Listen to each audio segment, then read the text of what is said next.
and today we're going to be taking what we've learned from the previous episodes and learning how to animate a toggle in After Effects. As you can see from what's playing right now, it's just a looping animation, and we can see that it's already drastically better than what we were creating in Figma. And there's a few reasons for that.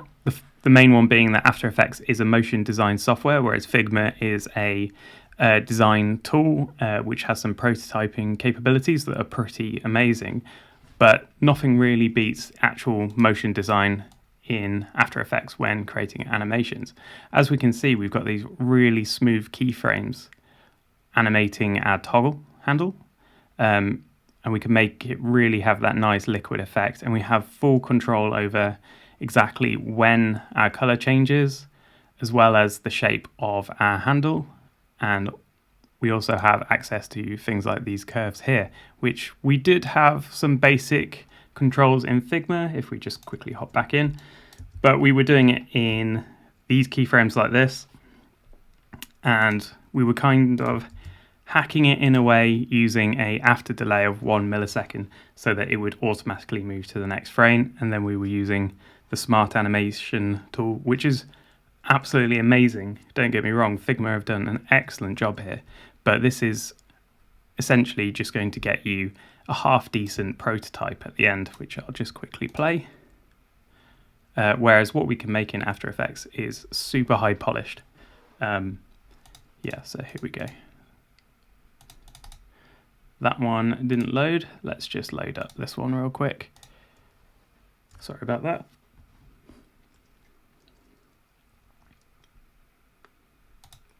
There we go. We can see it's still quite a nice animation, but it's not quite as nice as the After Effects one, which I'll play here. As you can see, it's just so much smoother and snappier. We can also do things such as a hover, so that when our mouse hovers over the handle, we could have an animation there as well. And we can see we've got this really nice kind of pulsing liquid animation. We'll have a look at how to create that as well. So let's jump back in from episode 4, and that was from where we did our exporting from Figma into After Effects using our designs from Figma, and then we're going to animate them in After Effects now. So here we go. As you can see, when we exported from Figma into After Effects using the AEUX plugin from episode 3, we ended up with this folder up here in our project with our toggle folder and then our toggle composition. Inside our toggle composition, which if you don't have it open, you can double click, you will find the toggle handle, which is the handle here, and you will also find the toggle background. As we're not going to be, actually we are going to be animating the toggle background, so we are going to show both of these. So what we want to do first is create a small on animation. We're going to make each animation a separate composition. The reason for that is that we can then export each one of those compositions as its own Lottie file later on, and then we can use those Lottie files in our projects, in our code, so on our websites, in our apps. Whereas if we did it as one file, we can still do that, but it requires some code to be able to select which keyframes to play at which point. So it's kind of up to you which way you want to go with it, but for the purposes of this tutorial, we're going to be creating each animation separately. Okay, so what I'm going to do next is just quickly jump into the LottieFiles website. And if I scroll right to the bottom and into their footer section, we can go to a section called Supported Features under Code. And I highly recommend you reading through some of the Learn stuff as well and watching some more tutorials on this. I'll be providing more Lottie tutorials as we go, but we want to have a look at a few supported features. So in essence, Lottie does not support all the features of After Effects, and that's because After Effects is incredibly powerful and uses a lot of things called expressions, which are kind of After Effects code. And not everything can be supported by Lottie because Lottie is a really lightweight tool, and if it could support some of these really complex expressions, it wouldn't be such a simple thing. It wouldn't be so user-friendly. Also, the files would probably be pretty huge, and things like apps and websites might not even be able to play it, whereas After Effects is kind of intended to render out a video and then you play that baked video, whereas this is playing things live on the fly. So we can see per platform what can be done in Lottie, and to be honest, loads. You can do loads. Where we will find some walls or obstacles is as we start to come down into the mask section. So some of these aren't supported, as we can see, and this could be due to the device or the operating system, or the browser doesn't support these, or it could be the Lottie itself doesn't support them. Same for a few mats, a few merge paths, and layer effects aren't supported on some devices, mainly mobile. Web seems to be supporting it. And then as we get further down, we can see certain things aren't supported at all, such as expressions. So we can see that expressions aren't supported on Android, iOS, or Windows, which is a shame, but that's just how it is. And even though it says they are supported on web, not necessarily all expressions are supported. So we need to be careful when creating animations. So in this tutorial, we won't be using expressions for that purpose, but I do recommend you playing around with expressions. You can find a load in the effects, or you can actually enter your own on the actual items. That's out the scope of this video. I just wanted to get that out of the way now. Okay, so let's get going. Right, so first thing we want to do is we want to make our track length. So our composition length in seconds, we want to set that. And I think we want this animation to be pretty snappy. So I'm just going to, for now, set it to 1 second. We can also see if we click here that we've got a transparent background. So when we come to export it, as a Lottie, it won't have a background, which means that we could put this onto any colored background, and you'll see that later.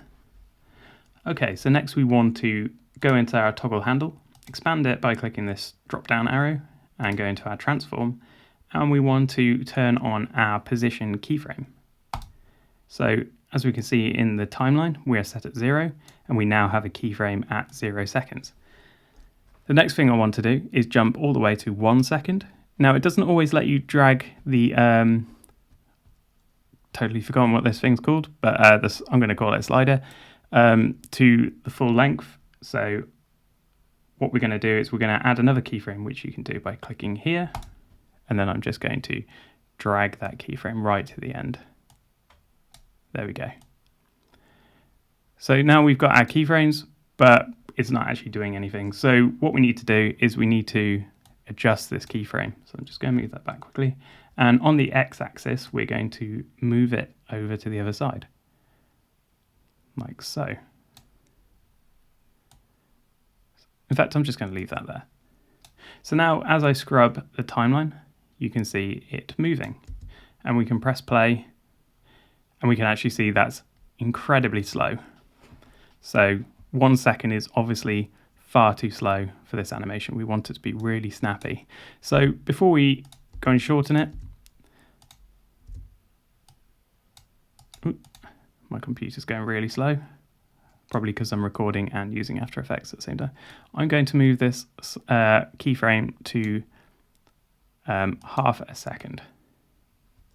And let's play that and see what that's like. I'd say that's still a bit slow. So let's move it to 1/4 of a second. That's better. So what we want is 1/4 of a second for this animation. So I'm going to shorten this to 1/4 of a second, which is, there we go. There we go. So now we can see our full animation. Next thing we want to do is we want to select these keyframes, and we want to apply a nice curve to it. So if we look, we're not going to be using this. In fact, I'm going to close flow, which is a really nice extension. I totally recommend you get hold of it if you're going to use After Effects a lot. But as it doesn't come with After Effects, I'm just going to open up the graph editor here, and I'm going to select the first keyframe and the last keyframe, and then I'm just going to apply an easy ease, and you'll see that we've now got a smooth curve going in and out. Now if we really quickly jump back into Figma, from our episode 2 we had a look at some of the curves here. So here we've got an ease in, which we can see is this curve here. So it's a nice curve here. And then if we go to an ease in and out, we can see it's this nice curve, which is exactly what we've got here in After Effects. So now let's have a look at that. If we play it, so it's playing quite quick. We might actually need to slow that down. In fact, I think we are going to need to slow that down. So let's make that half a second again and exit the graph editor, and need to zoom out. So you can zoom in and out on the timeline here as well. Just need to make these full length again, and let's put this to 30 seconds again. Yeah, I think that's about right. I think half a second works quite nicely.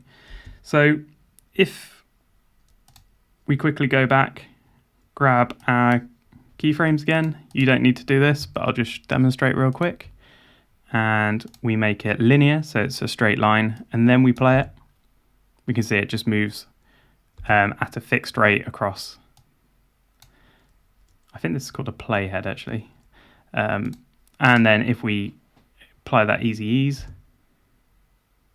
you can see it's got a nice, it kind of ramps up, goes pretty linear across the middle, and then it ramps down nicely to finish.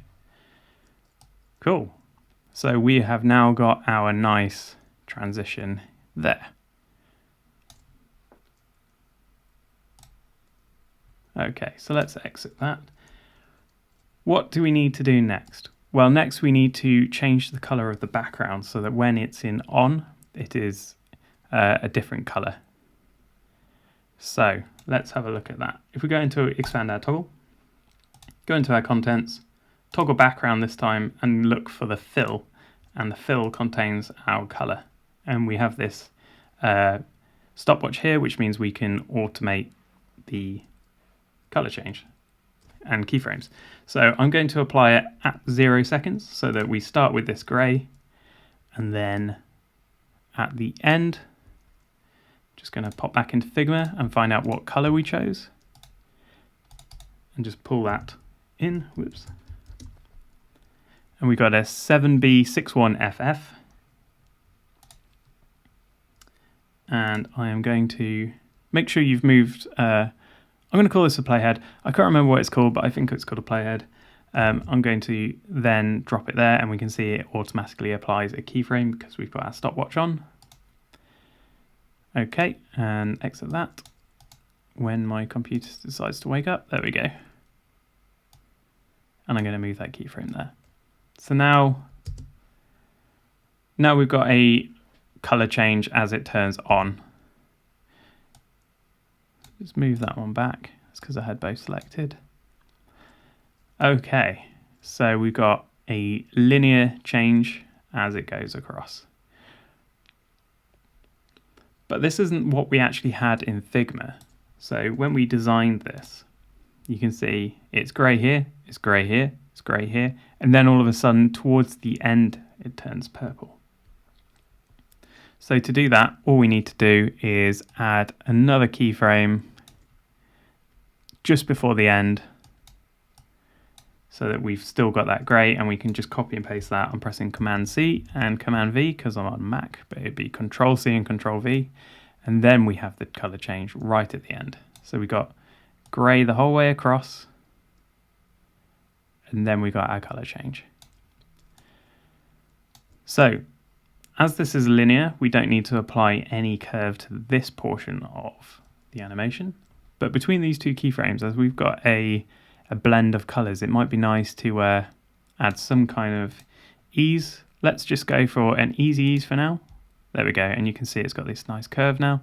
Let's see what that looks like. If I haven't explained already, this green line across the top is if it's actually rendered. If it's grey, and it usually will be grey once you make a change, so if I just move this over here, you can see this portion's gone grey. That means this section hasn't been rendered, and when you first play it, it might play quite slowly. So just to bear that in mind, that it's only playing at real speed if this is grey. Okay, so we've now got our nice colour change for our on transition.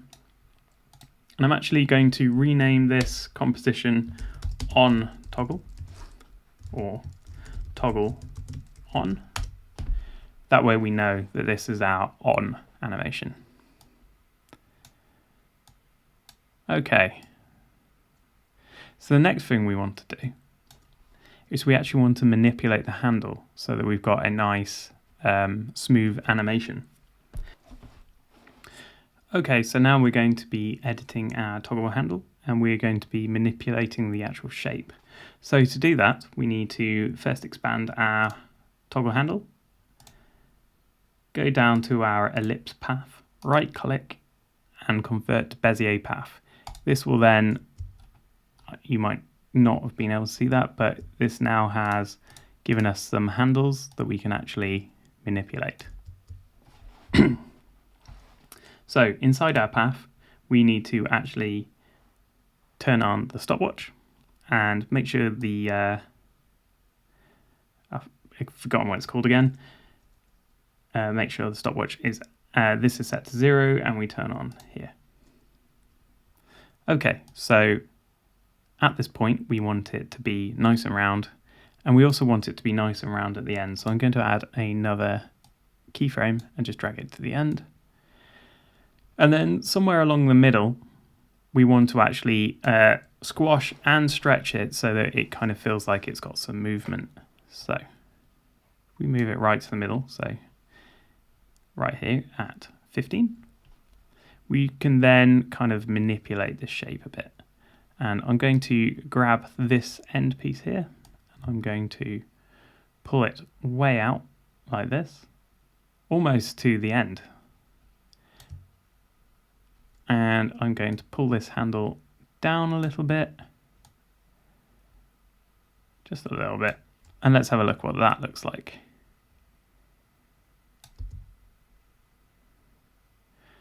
Okay, so we see it's probably pushing back a bit too much, and it kind of feels like it's pushing off the side.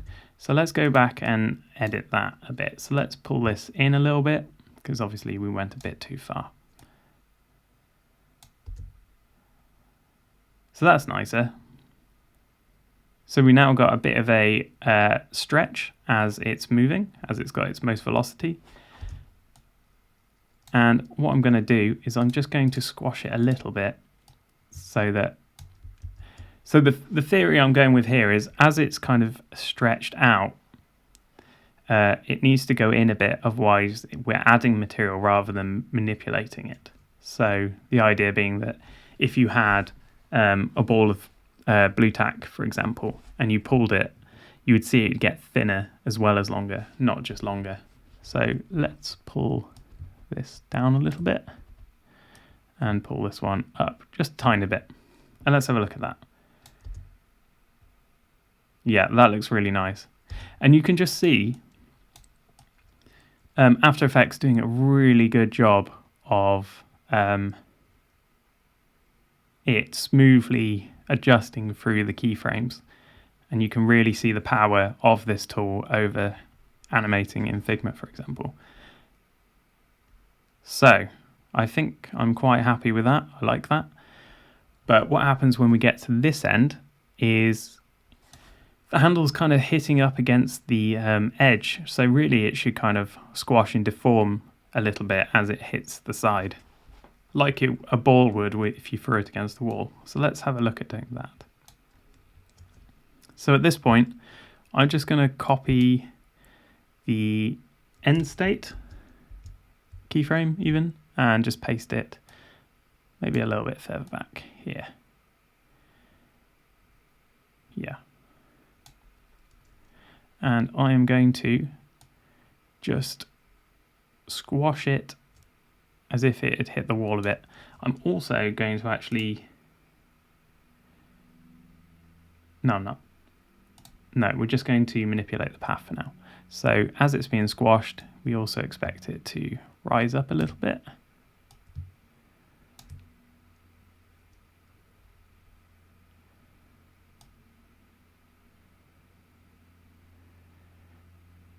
And because it hasn't actually hit the side yet, I'm going to pull our position keyframe back a bit as well, so that it's actually hitting earlier, and then we're going to have it settle back in. So let's have a look at that.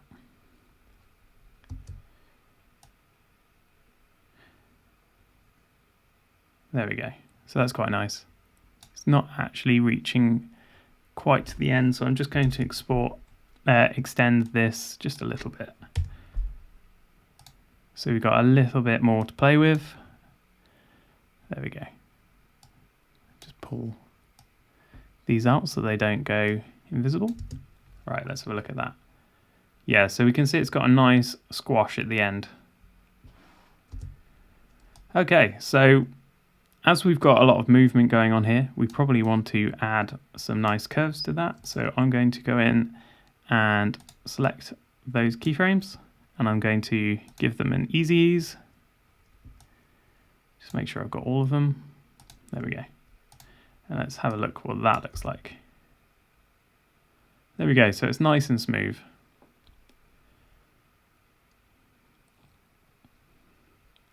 So I think that'll do for our on toggle. Next we need to make our off toggle. So to create our toggle off animation, we are first going to, there's loads of different ways you could do this, but we're going to do it a way where you can learn how to do nested compositions. So first I'm going to press Command D and duplicate our toggle on. And I'm going to call this, if it'll let me, come on, enter, there we go, toggle off, and I'm just going to put working, just so I know this isn't the final toggle off. So this is just a direct copy of our toggle on, it's exactly the same. So if I play it, you'll see it's exactly the same here. And then what I'm going to come in and do is I'm just going to change our colors around. So we've got the purple here, just copy that. Come on. There we go, and I'm going to replace the grey with that purple. And you'll see why shortly, why we're doing this. And then we're going to need to grab that grey and put it on the end. So I'm just going to hop over to toggle on real quick so I can just grab that color code real quickly. There it is. So for you, it's C4, C4, C4. So you don't have to do that. Come on. Sorry, my computer's going incredibly slow. And if we head over to the last keyframe here and change the color to grey, now you can see it's in reverse. So now it goes to grey instead. Okay. So the next part is we're going to right click this and new comp from selection, and we're going to call this one just toggle off, if it'll let me. There we go. And the special thing about toggle off is you'll see it actually has toggle off working inside of it. And all we're going to do here is we're going to rotate this 180 degrees. So I'm going to press R, or you can go into your transform and find rotation and 180 degrees. So there we go. We can see it is now flipped. And we've got all our keyframes already done, so we don't have to do them again. So that's just a real shortcut way of doing it, and making sure that it's exactly the same animation that we have for our toggle on, but in reverse. There's other ways you could do this. You could right click, go to time and time reverse layer. However, because we're manipulating the shape here, if we did a reverse, it would reverse the keyframes and it would be the wrong way around, which would look confusing. So this is the best option for this example. So we've got our toggle off, toggle on, and our toggle off working. What I'm going to do is, just to make this a little easier, is final comps. So move the toggle on and off, not the working, into final comps, so we know that that's a working file and these are the ones we actually want to export.